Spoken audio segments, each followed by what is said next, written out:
I always tell everyone around me I don't have friends. I find that there's always people who are willing to help, and I can definitely count them as friends.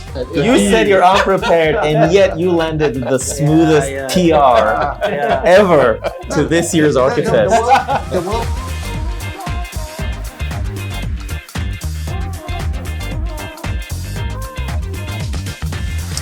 Hi everyone, and welcome to another ArchitectuREAL, a special edition celebrating 20 years of Archifest.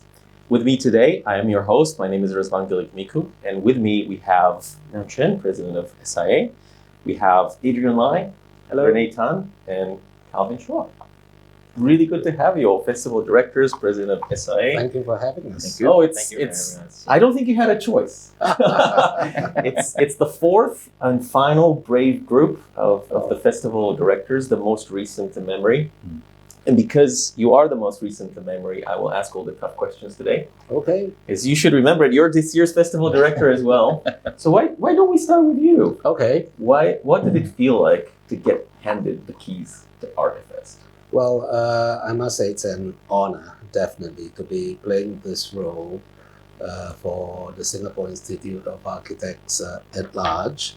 And it's also very important because I believe we are doing this for the golden generation of the Singapore Institute of Architects and its leadership, as well as its members. So we are very happy and honored to be doing this.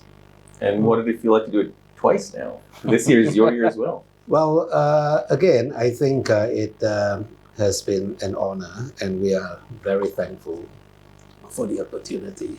And as one says, I think the job always gets harder. It does. And yes, because I think my team at RT+Q Architects, who are really the people behind the scenes of doing the good work, they are about to run away. But I think at the end of it, everyone believes that the core mission is to serve the architecture community, do something interesting that can bring members of the design community of Singapore at large together for a few days and have a good time. So we are really looking forward to it again. Speaking of having a good time, I remember having a great time last year during Archifest. So when I heard that you were doing it again, I thought, how is he gonna top himself? Because last year was already a pretty amazing Archifest. Thank you for saying that. I think we are inspired by great leadership. And of course, for the past 2 years, initially it started with Melvin, who was the president of the SIA, and then now Chyuan. And I think it's important because that's the inspiration for us, and we feel that we are doing something with purpose that's good, not just for the architecture community, but for the public at large as well. Great. How about you, Adrian? I have to say something about this. Go for it. I think it was really quite watershed, I think, last year. We transformed Archifest, the SIA transformed Archifest into a kind of 3-day conference and then a long festival format. And that needed a big punch in terms of cultural content, bringing star names, but also reaching out to the public, reaching all levels. And I thought Rene did a fantastic job with his team. We were really hoping that his team could continue, but thinking, how's his team gonna react? They're gonna kill him or us, or because it's really tough. It's really tough. We did it. I did it the year before him. Took a lot of out of us and the whole team. But the fact that they were doing it and they told us we have unfinished business, that was, I mean, that's amazing, right? You know what he's trying to do for Singapore architecture. So we were really happy. I think I like to add to that. I think I saw ourselves as the logical conclusion to a series of very good Archifests preceding us. For instance, if we were to just look back a year, as Newton would have said, we were standing high above and on the shoulders of colleagues and past festival directors. And I think that's important because we built upon what has been laid the last few years.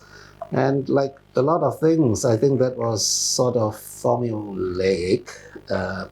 We tried very hard, and we had very good support from the past directors, like Calvin and Adrian, who were very inspirational behind us. You're right. I think a lot of the past directors have acknowledged the fact that, from the first edition where, the question asked was, how did you feel like when you took on Archifest? And the first director, Mangkok, said there was no keys to be given. There was not even a door. So they had to somehow start building the doors and building the paths. And I think if you look over 20 years, like you mentioned, Rene, there are these events that have become kind of part of the memory of Archifest, and everyone looks forward to those events every year. But then I cannot help thinking that every single year does feel different, because every festival director brings their own unique spin on it. Speaking of different, I mean, you had probably, was it a month long? Then 6 weeks. 6 weeks, then a week, 10 days long, then back to 1 month, and so on. So Archifest kind of yo-yos between different formats. So curious to hear how you felt when you got the call from the SIA. Oh yeah, it was actually quite a long kind of conversation with SIA over probably like three months. I think I was speaking to Yan. I think we were very, very excited and especially honored to be invited. But I think internally we within my team, we wanted to make sure we had the agenda right, the theme right before we actually commit to it. And I think, having participated in multiple biennales in all across the world, right? I think we wanted to see how can we transform, or rather experiment, use Archifest as an experiment to see how can we bring architecture closer to the public. Because I think back in 23, I think it was also in response to, that 7% debate, Right. And to some extent, we felt that maybe there is a lack of public understanding what the architectural profession is, right? And that kind of shaped the way we chose the site, and also the format of the festival itself. I mean, notwithstanding the theme of it was meant to be quite current in response to the concerns at that point in time. Yeah, and you're not off the hook. The question I have for you is, what does it feel like to make that call? Because you're obviously on the commissioning end of the conversation, not only over the past few years as a president, but as you project into the future, what's the sense when you're starting to think of who might be able to lead Archifest, or what you're hoping to see in Archifest? I think the decision on whom to appoint for the festival director, I think it's very much taken by internally within the design trust. So then they'll sort of float it up. But I think, so that's why I think and Melvin King was involved. I think Melvin spoke to Rene first, right? So I think, and these ideas are then stress tested both internally and with the director, because it is such a huge task for the director to take on. I think we have to really get some buy-in or understanding from them to make sure that there is alignment. Not so much in terms of the topic, but in terms of the enthusiasm and the energy, right? Because a lot of things will go wrong, a lot of things will happen, and then we kind of want that individual to be able to sort of push through. So I think so far we've been quite lucky. The past 20 festival directors have been great in their own ways. I remember for Rene's case, more for the reappointment. Actually, we spoke to his team first. Maybe you didn't know about this. I didn't know about we sort of Breaking news exclusive on ArchitectuREAL. sort of Getting real. Behind the scenes. we sort of made sure that we put them separately one by one to sort of speak to them and understand whether they are keen. And actually from the response is they actually were, I may be wrong, but they were appeared that they were quite keen to do the second edition. And that's when we floated the idea internally and we spoke to Rene. And so the position was, because it is a 20th edition, we wanted it to be more of a sort of a consolidation or looking back. And we didn't want a new festival director to come in to take on that responsibility. So we thought that someone from the original group would be good to take on that role. And I think none other than Rene. Directors, festival directors, they come and go year in, year out. The constant presence and the leader of this podcast, Razvan, he has been a constant presence, and that's very important because I think you need someone to play that role consistently, because I think someone there to push things along, and even at the end of these 20 years, we are going to do something, and Razvan is the curator of all curators, and that ought not be forgotten. Yes. So that's I thought we should. No pressure for me. But it's true. It's true. We'll do our best. But I think it's conversations like this one that are starting to pull out what each director and their team go through, because you mentioned that you both mentioned how it takes a lot out of one. Not to say that it's not a labor of love, but it feels like you constantly have to change speeds. You have to be able to be inclusive and appeal to a broader audience, because we're not doing this just for our own kind of echo chamber. We're doing it for the broader city. We're also have to be able to galvanize the community. We have to be able to fundraise and so on. So the one topic that comes up in a lot of conversations, and I know a lot of the audience is really keen to hear about, is how did you come about your theme? So we can go over that a little bit, like the mechanics of how do you come up with an Archifest theme? Is it something that's dear to you? Is it something that it's almost like a thesis, an unspoken thesis that you've thought about for years or decades?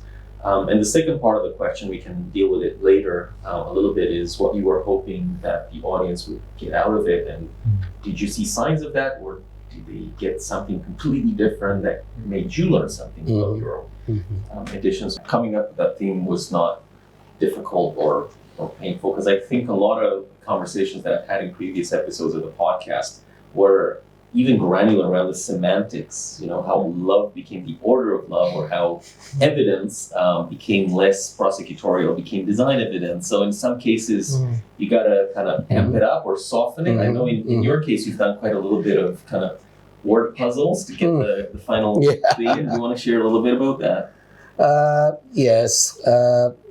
For last year, the theme was Don't Think Like an Architect, which was somewhat moderated down to Don't Just Think Like an Architect. It was an intuitive, or one might even say a counterintuitive approach to the festival. I often describe myself as an accidental architect, because I went to music school first, and then subsequently I went to architecture school. But I think music and things beyond architecture never left me. And it has always guided me.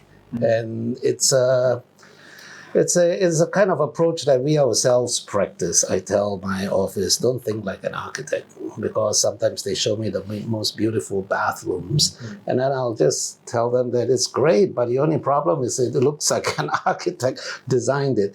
And I mean it, because I just like the office to think beyond architecture, because it's ultimately design, whether it's coming from music or coming from another discipline. So that was the inspiration, and I always believe in some kind of balance. I think sure, architecture needs to have inspiration from within architecture itself, but it could always balance that experience out with things non-architectural. And we hope we did the right thing last year. Well, I can recall a lot of the guests that you got to speak at a conference, and our job, some of the moderators, was to ask them to comment on the theme and what to think like. And it was interesting, because you realize that a topic elicits quite strong emotions, and some of them really agreed. Yes, we must think like anthropologists, or we must think like ecologists, or we must think like a river. I remember some of the speakers were quite kind of bohemian around, but some people were asking, we are at an architecture event. We must, and we shall think as architects. So it's through it becoming potentially I don't want to say divisive, but potentially Provocative. provocative. Thought-provoking, right? I thought it was, It got people to have an actual dialogue rather than everyone agreeing that, if you have a theme like regeneration, we all agree we have to design a regenerative future. Yeah. It's not pushing the dialogue as much as I feel like some of these themes that are a little bit less mainstream are pushing. I think the undertones to that theme was also to reach out to the public at large. Because although it's an architecture festival hosted by the SIA, I think this event could go beyond architecture and architects. I believe in balance. Sure, we must have architecture discourse, but I think the discourse can reach out to a broader public because these are the people that we as architects are trying to design for and serve. Yeah, well, they are at best served, at worst subjected to some of our work. I'm not sure whether it's the first time we actually got external comment on the theme. Oh. I think most of the time these things are internal, we discuss and it goes out. Yeah. I remember we had an external comment about the theme and we shared with Rene and we discussed. It was not a outright yes or no, but we just shared that some of these things came in and we wanted to. Yeah. So even before the festival started, there were already comments on the theme. Like I can't. You're doing a festival that thinking of an architect. I remember correctly, right? I think so. So it was quite exciting that this kind of conversation started even before the festival. My theme is quite the opposite. I mean, I find that every year, being involved with a few years, Archifest seems to understand architecture's lack in reaching out to the public and helping them understand. But I also thought that as an institute, we didn't talk to ourselves enough. I thought we only had critical discourse or about what matters to us when we're in school, when we're in crits and things like that. And I thought, actually, every now and then we should have a convention that celebrates just ourselves. Even if 1 year out of every 5 years we say, well, the public might not be very interested this year, but we really need to kind of take stock and let's just look at each other. So this idea of mirrors to ourselves, I thought, was really important, because if we don't know ourselves, then when we talk to URA or whoever, the developers, whoever, we don't seem to have any kind of I don't think we'll ever agree on everything. I don't think we have consensus on everything. I think diversity is okay, but we really need I think there is a really nice way to get together and find ourselves, our positions in relation to each other. How close we are on certain topics, how far we are on other topics, but it doesn't really matter as long as we kind of solidify our position, our journey, our kind of discovery as architects, artists, or instrumentalists in the city, right? So I agree, actually, absolutely, and the camera can be on me because I'm going It is propose something. Actually, I think I believe in balance, and what Adrian says, architecture for architects themselves, even in closed-door sessions, I think that's necessary. So, along those lines, maybe we should have 2 Archifests every year, or alternate years, one for everyone, and another one just for architects. I've always been fascinated by the Charlottesville tapes. I think it was in the mid-80s where perhaps 20 of the world's most renowned architects met at the Rotunda at the University of Virginia. And everyone came along and presented an unpublished work. And it was just a conference with no audience and a conference for just architects and architecture. Is it 1983? Yes. And then subsequently, they had another one in Chicago. And all these, the transcripts are available in Rizzoli books. And on top of that, right, I think this conversation, right, perhaps could be also more regional. I remember back in 2023, we managed to get some funding to host a residency program for young and emerging architects. And I think if we could, expand this, and every year you have about 6 to 10 from the region emerging architects come in, really expand this dialogue, right? I think we could really build this kind of networks that's really stronger and pan-Asian. Before we build on that, I wanted to jump to your theme, because I sensed that performance of measurement, what I was trying to do was turning the mirror back to the way we talk about architecture, the way we represent it. And maybe my takeaway, and correct me if I'm wrong, or any takeaway, is that somehow we start to think about architecture having been conditioned by the ways that we represent architecture for others.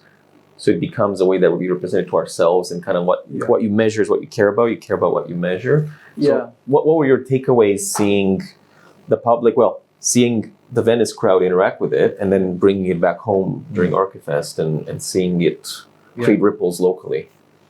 I was really excited just to see whether we'll find anything in a global conversation, because the whole world was going towards doing good, which is a really good thing, right? Yeah. Carbon footprint, emotional connection, and things like Wellness, that. inclusivity. And the further we get into those topics, two main questions arose in my mind. We could build a really low carbon footprint circular building that ticks all the LEED and green mark boxes, but it could still be quite a bad building. And who judges that? I think, and if nobody else, ugly? Ugly, could be too dark because it's low energy, or it could be not, things like that. There's a whole host of other criteria that actually, if the architects themselves don't bring to the table, then it's all kind of externally imposed as what makes money or what's a good return on investment, etc. So those are measurable things. But I was also quite curious, because in Singapore, when Heng Swee Keat says every school is a good school, they mean it, because we're small enough, and they say if we find a good formula in the North Zone, we're going to break it down, quantify it, codify it, and we're going to make sure every school has that. So that's how our built environment works as well. We're trying to do good everywhere. But then when we come to the issues that we are trying to get at, things like emotional connection, a sense of home, or things like that, how do you measure that? Right. And then if you can't measure that, then how do we replicate it? How do we say something is good? How does a firm that does it actually tell people that he's made people feel more at home in that precinct versus another precinct? But underpinning all this is a question for Singapore architecture, which is we're really good at making good things. Are we going to get bad or lack practice at making great things? Because good is the enemy of great. So I worry for SG100 and 120, and I think we kind of keep doing this mirror to ourselves, because we really need to think about what makes good and what makes great. I think we need to ask ourselves, because I mean, all our developer friends or whoever will not care about what we leave behind, but we know that every country, every city we visit, we seek out their most famous places, we seek out the buildings that were there that represents their city or their country, and those to a T have survived persistently for 100 years, 200 years. So what are our 200 years? And actually is something that has come up in other conversations, which is obviously 20 years is a long period of time. And times are changing, they're evolving. Of course, looking back, every single topic is still very relevant. It was very relevant to its day. And somehow they're all still very relevant now. But there will always be blind spots. So do you think there are any particular areas or topics or things that may not have come up in prior Archifests I was that you would hoping like that you to would see in the ask that future? question, because I was reading through the email, the list. Yes, and I think one of the themes that future festivals can explore is that of education.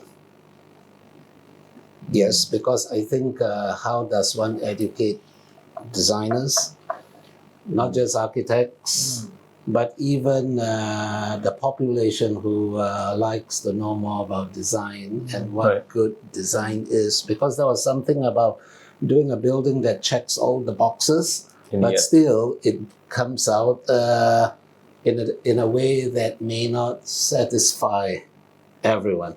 So I think we are all educators in some form or shape in schools and universities. And I think one of the future themes could be around education. I think it's important, because I always have this conversation with my office. Beyond a certain point, you can't change the intuitions of people anymore. So the formative years is important. And I think I personally would welcome a forum with education as its theme. I think it's an important one. Any reactions to that or other thoughts? But I think Rene has always had an education forum in his 2 editions, including this year, and I think that's really important. We try to balance things out. We try to balance, this and that and this. Yes.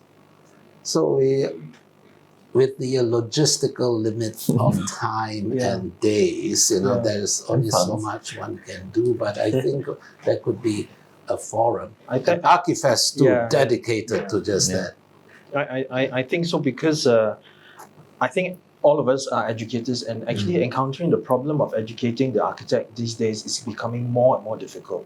Just what do you teach them? What's fundamental? What's relevant? What's going to be obsolete? How to think.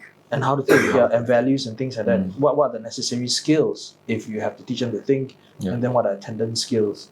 Is it AI less, or is it more fabrication technology? Is it, do you not choose, or do you leave the choice to them, etc.? I think it deserves an entire Archifest. I think maybe because you were also talking about education of the public, right? Also, I mean, it sounds a bit condescending, but I mean, there is a leveling up for us as architecture students to become architects. So I think it's not patronizing or condescending to say that actually there is a kind of general dissipation of aesthetic value. Actually, I've been thinking about this, right? Do we not have a kind of defined aesthetic, right? This is in conversation with friends from overseas, right? And it almost becomes like a mirror. And it seems like our aesthetics are kind of codified in certain kind of policies. Like friends that come to Singapore said, we'll never get this in their home city.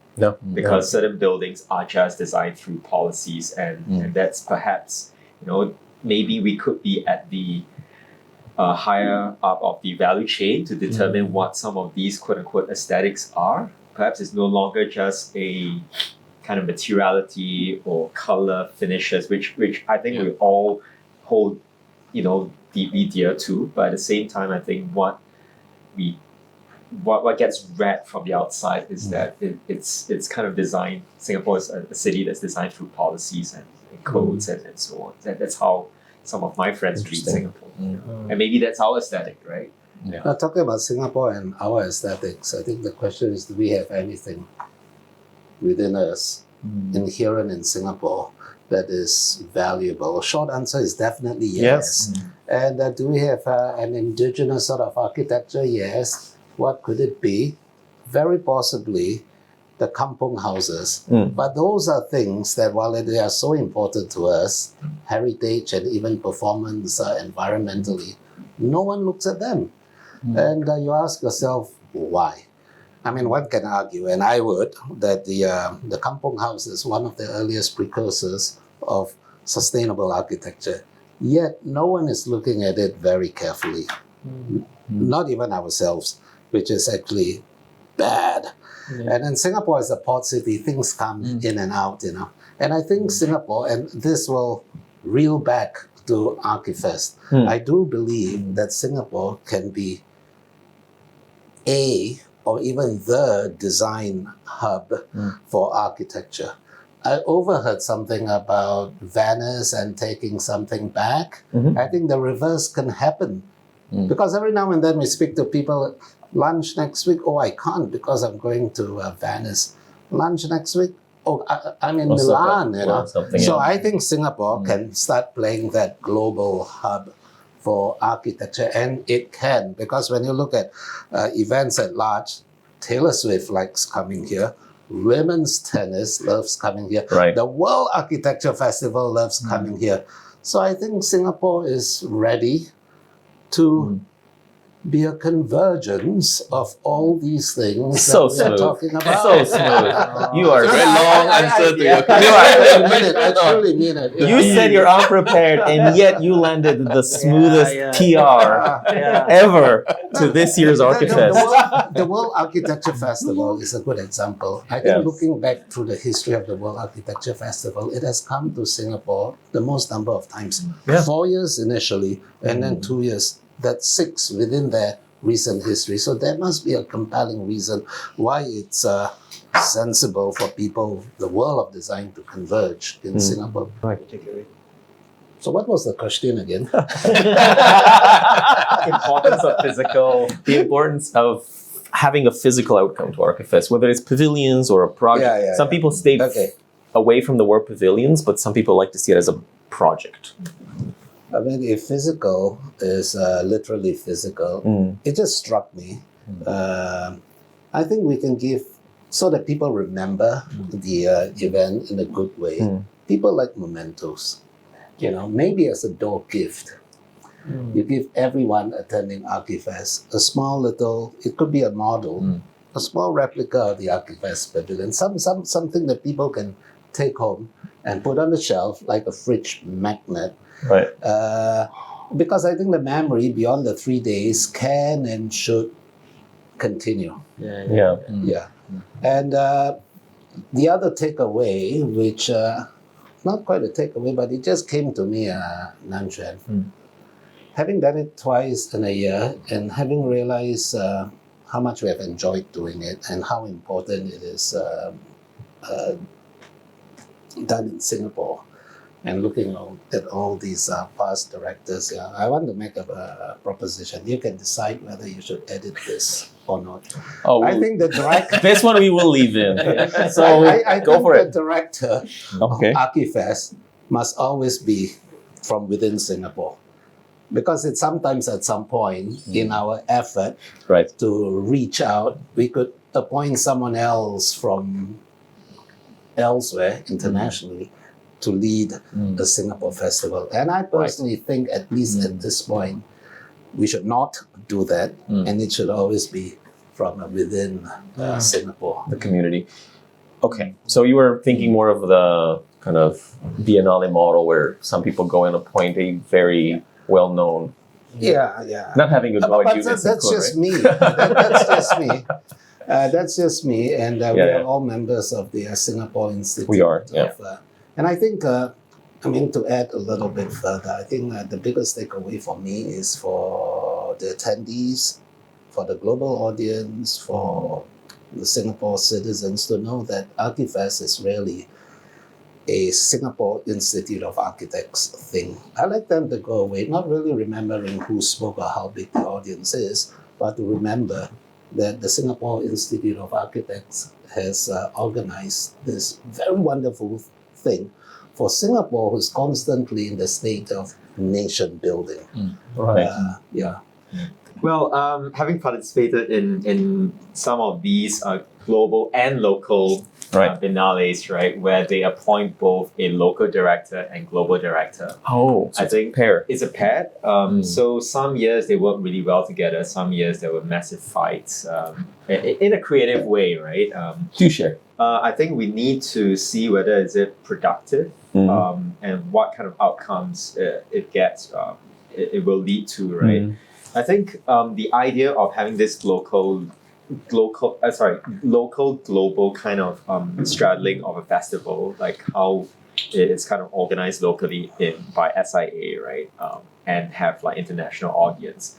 I think at the end of the day, it's really what kind of networks do we want to form, right? Yeah. And whether is it led by a foreign, let's say, festival director or not, I think it kind of depends on the network they bring, right? But I think perhaps based on my observation that when it is kind of led by a local kind of festival director, it has a much more nuanced approach. Yeah. Even the themes, the content, participating in some of these festivals, right? I felt that having this external curator or that director seems to have some slight disconnect, right? It could have been elsewhere could and have just been as good. anywhere, Yeah. right? Yeah. It doesn't really matter whether you're in Milan, you're in Singapore, in Seoul, a big hint.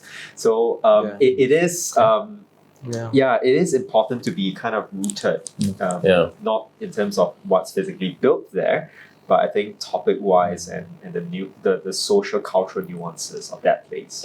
And maybe that's, I think, and there's no secret, the whole point of this exhibition and publication, hopefully it'll be perceived as such, because I know in our conversations it is construed as such. It's not a sort of taking stuff out of the archives, it's kind of archival, nostalgic look at the past.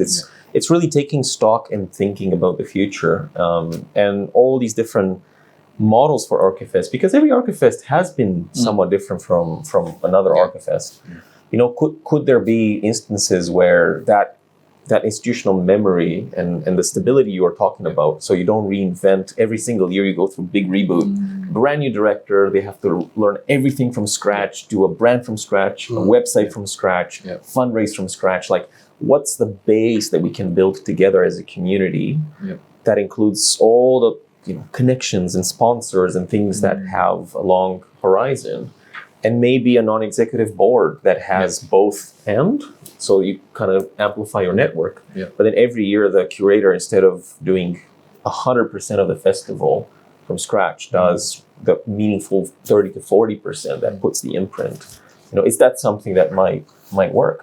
I think looking at some of these other festivals, right, what helped a lot for them was having a multi-year kind of funding structure from either the ministry or the government, right, structure, or even private fund donors and so on. So you have let's say a pot of seed money, right, that funds this 5 years of Archifest. I think that would provide certain kind of stability and ensuring that there's some level of continuity.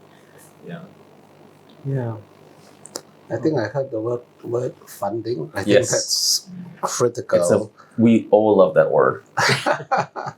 And I think behind the scenes, I am grateful for the support that I have from my team members. And I was just thinking, I'm sitting here, chatting. Actually, the podcast should be with the team. And I think that one could get a lot of insights into how this thing is put together. I like to believe that I'm only looking at Nanchan because he mentioned it. He spoke to the team before me, and that's good.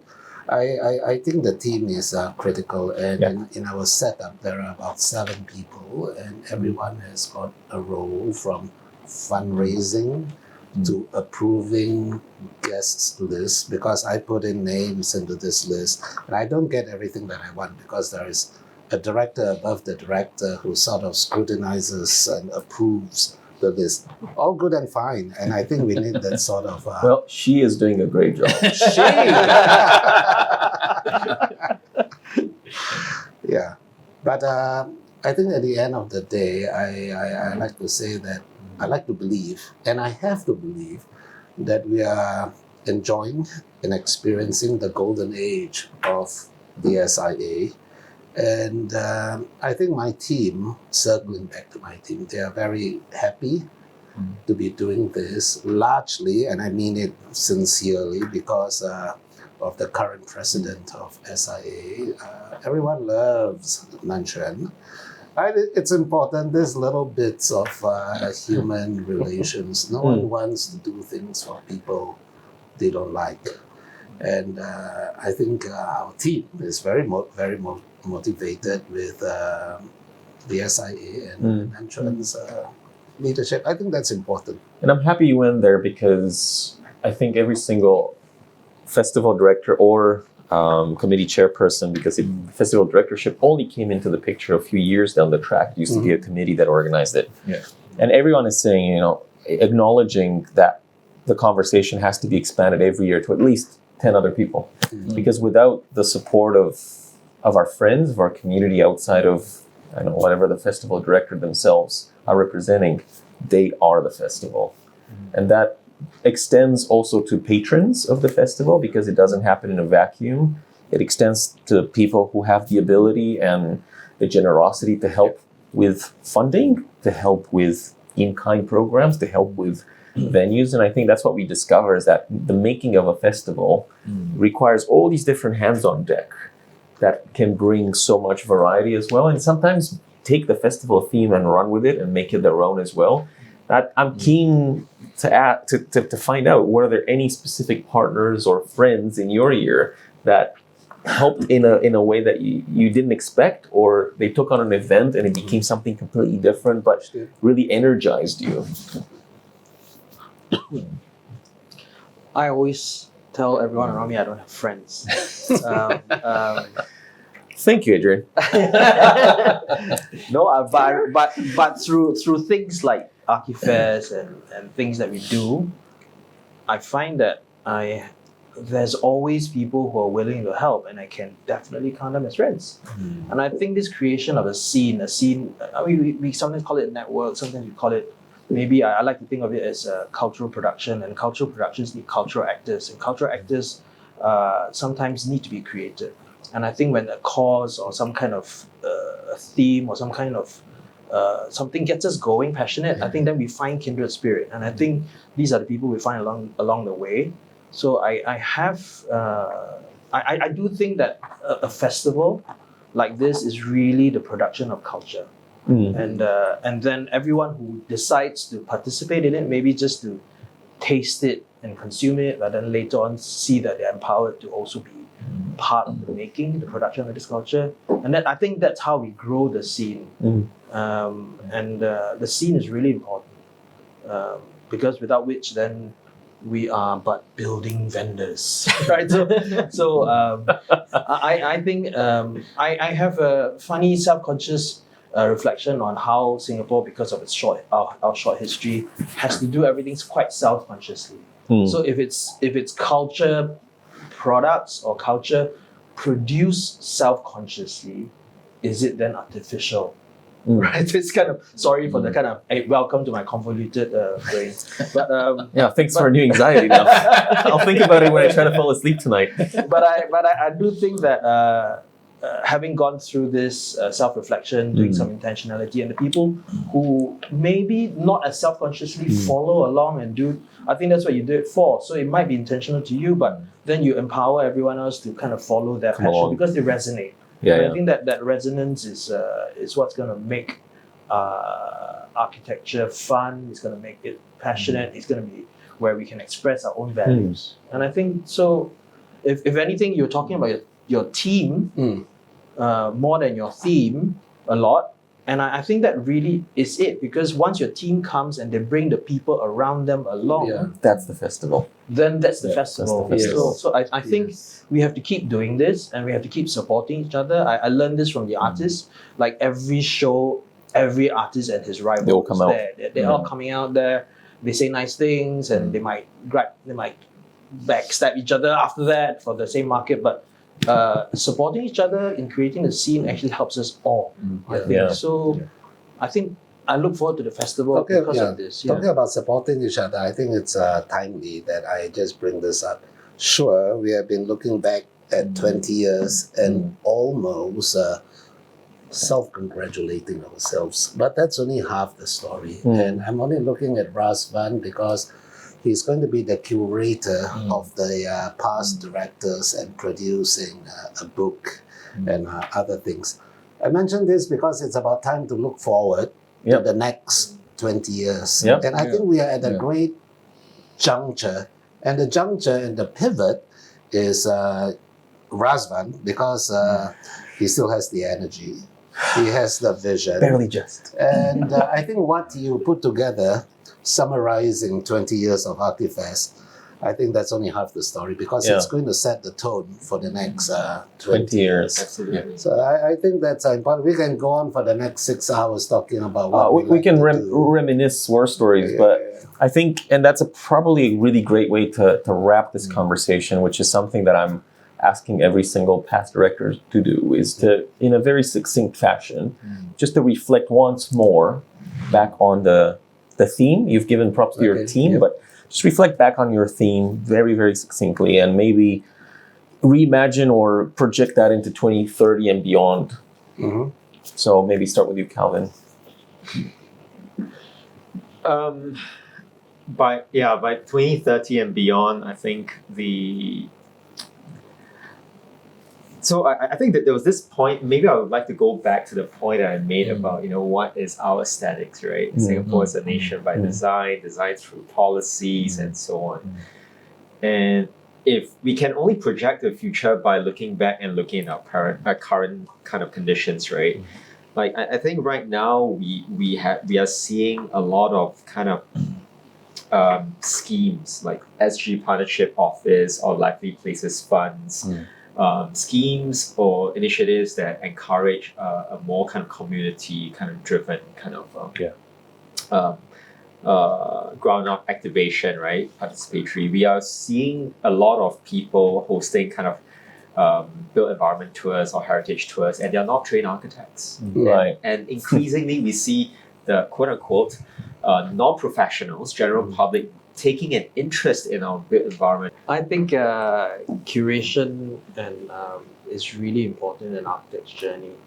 I know of a well-known architect here in Singapore that says you should publish a monograph every 10 years just to take stock, because you don't in the humdrum of our daily executions, we don't remember, we don't know. So one is to where you're coming from, and then where you don't want to repeat or where you think that success should be without being formulaic, right? But so I think curating is very important. I think more young architects should take it up and learn the ropes of how to do it. I think and Design Singapore also has a very good program where they think that every time we fund a curator, the part of the condition is that you take on a young practitioner and let them follow your journey so that they're kind of apprentice, right? So that's kind of doubling your investment in this curator for the next. So I do think that and I don't think that I can comment on themes, because I think that's a very personal, values driven thing, and it's how you reflect on your role in the world and what you think architecture should do. So I think everyone should have their voice. I think they should learn the ropes, and then they should learn how to present this to encourage participation and conversation, to create the community of practice that we want. That's my Thank you 2 for cents that. for. And Rene? Good. Regarding the theme, I think I always believe in balance. Last year was a more personal theme. Yeah. Don't just think like an architect. And I think it had to be personal, because when we were looking for themes, my team reminded me that, look, there is a reason why the SIS appointed you director, and you should actually share your personal intuitions or counter-intuitions. Don't just think like an architect. Now this year, it's convergence, and after doing a personal thing, I think it's always good to balance it out with something a little broader. And convergence is meant to bring back all themes and all past directors as we celebrate the 20th edition.